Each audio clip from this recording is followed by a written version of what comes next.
नमस्कार सभी को।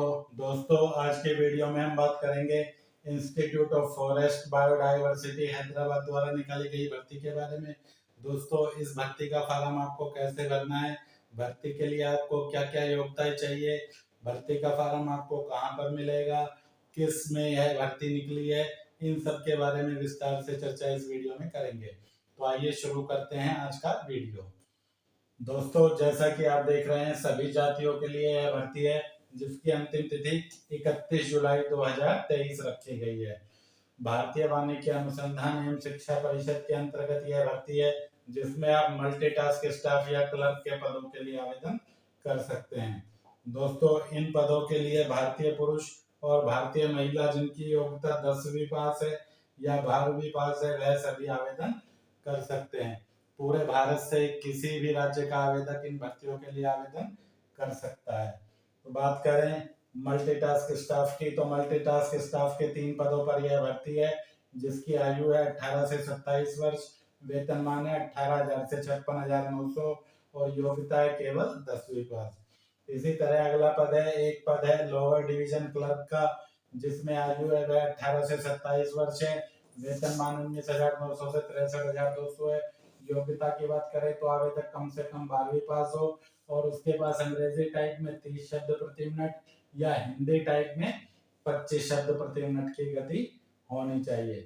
दोस्तों, आयु है वह आपके 18 से 27 वर्ष है जिसकी गणना है वह 31 जुलाई 2023 को की जाएगी।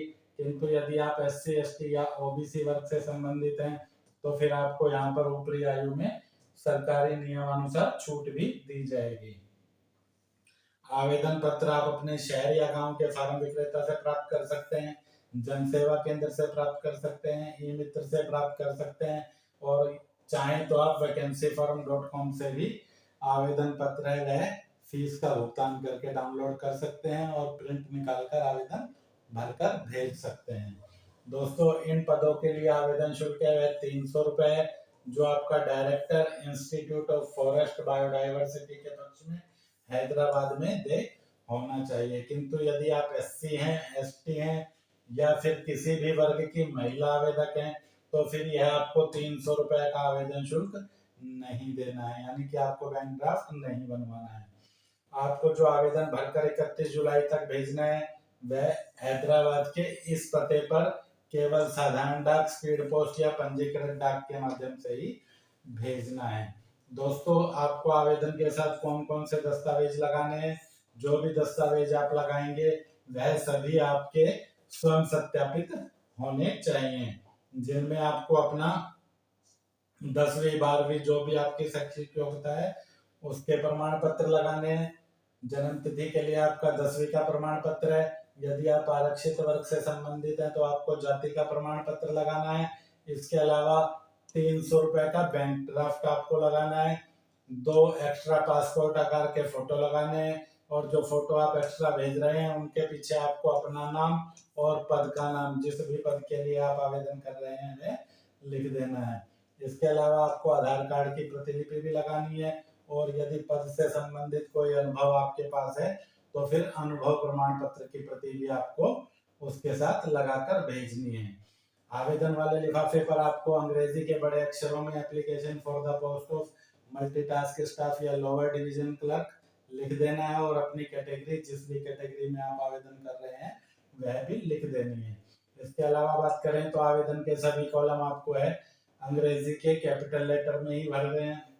यदि आप लोअर डिवीजन क्लर्क के लिए आवेदन भर कर रहे हैं तो आप केवल OBC वर्ग में ही आवेदन कर सकते हैं और यदि आप मल्टीटास्क स्टाफ के लिए आवेदन कर रहे हैं तो आप सामान्य वर्ग में, OBC वर्ग में या फिर SC वर्ग में आवेदन कर सकते हैं। दोस्तों, इस भर्ती का विज्ञापन आप चाहें तो 24 जून के रोजगार समाचार में देख सकते हैं या फिर विभाग की इस वेबसाइट पर भी आप इसे देख सकते हैं। दोस्तों, यदि आपको इसी प्रकार के नोटिफिकेशन चाहें तो आप हमारे सिंघल प्रकाशन टेलीग्राम ग्रुप से जुड़ सकते हैं। टेलीग्राम ग्रुप से जुड़ने का लिंक इस वीडियो के डिस्क्रिप्शन में है और इस vacancyform.com इस वेबसाइट पर भी आपको हमारे ग्रुप से जुड़ने का लिंक और फॉर्म डाउनलोड करने का लिंक मिल जाएगा। वहां से भी आप हमारे ग्रुप से जुड़ सकते हैं। फॉर्म आपको कैसे भरना है तो देखिए, सबसे पहले बात करें application for the post office. इसमें आपको जिस भी पद के लिए आप आवेदन कर रहे हैं उस पद का नाम अंग्रेजी के कैपिटल लेटर में लिख देना है।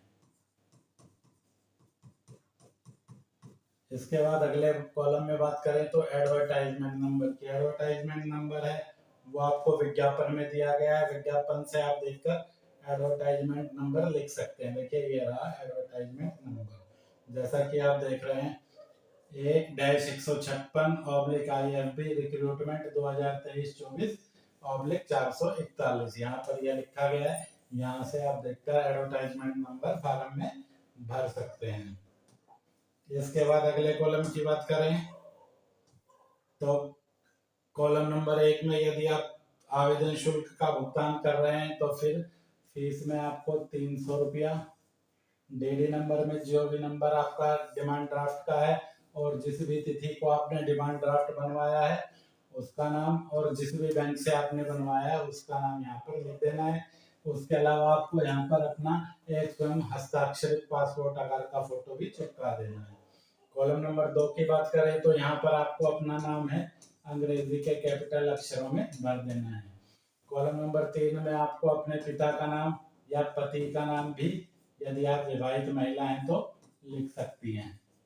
कॉलम नंबर 4 की बात करें तो इसमें आपको अपनी डेट ऑफ बर्थ भर देनी है।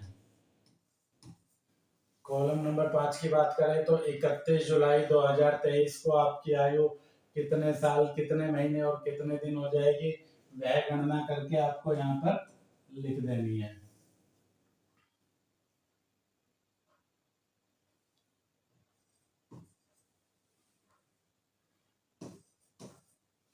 इसके बाद नेशनलिटी में सभी को इंडियन लिखना है।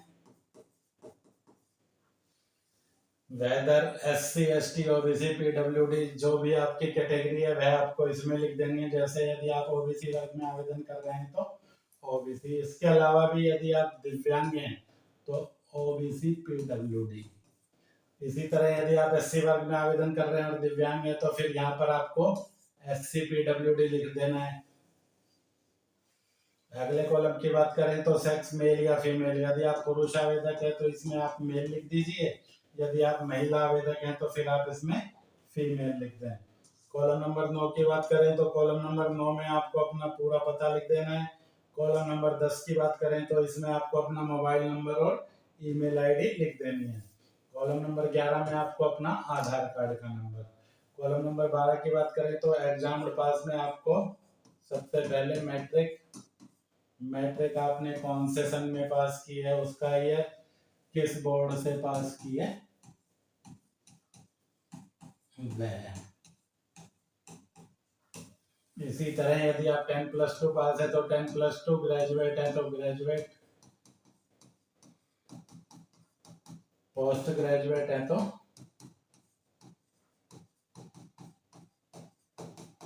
ये सभी योग्यताओं के विवरण आपको इसमें भर देने हैं। इसी तरह से ईयर और जिस भी बोर्ड यूनिवर्सिटी से आपने की है। इसके बाद अगला कॉलम है एक्सपीरियंस का। यदि आपके पास एक्सपीरियंस नहीं है तो आप इसमें नॉट एप्लीकेबल लिख दें। किंतु यदि आपके पास पद से संबंधित कोई एक्सपीरियंस है तो फिर आपको इसमें एक्सपीरियंस लिखना पड़ेगा, जो भी आपका एक्सपीरियंस है। जैसे मान लीजिए मेरे पास 1 साल का ऑफिस अटेंडेंट का एक्सपीरियंस है तो मुझे यहाँ पे लिख देना है 1 year experience as office attendant, और अपने प्रमाण पत्र की जो भी अनुभव प्रमाण पत्र है वह इसके साथ लगा देना है।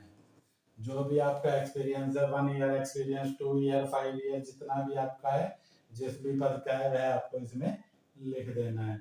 इसके बाद अगला कॉलम है वह डिक्लेरेशन का है और उसके बाद आपको डेट और प्लेस डालनी है। प्लेस में आपको अपना गांव या शहर जहां पर भी आप निवास करते हैं वह लिख देना है।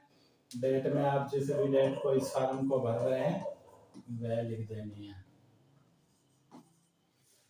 सिग्नेचर ऑफ कैंडिडेट में आपको अपना ऊपर हस्ताक्षर रनिंग स्क्रिप्ट में कर देना है और नेम में आपको अपना नाम अंग्रेजी के कैपिटल अक्षरों में लिख देना है।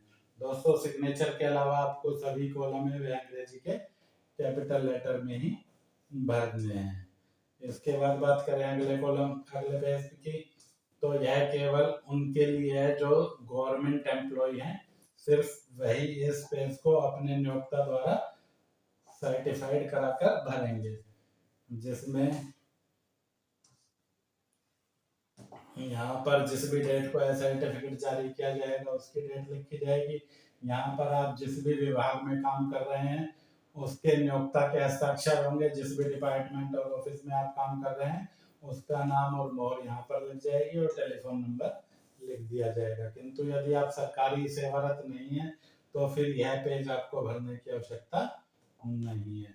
तो दोस्तों वीडियो को पूरा देखने के बाद भी यदि फार्म से संबंधित कोई संशय कोई कॉलम आपके मन में है तो आप हमें वीडियो के कमेंट बॉक्स में कमेंट करके पूछ सकते हैं। मिलते हैं जल्द ही अगली वीडियो में। जय हिंद जय भारत।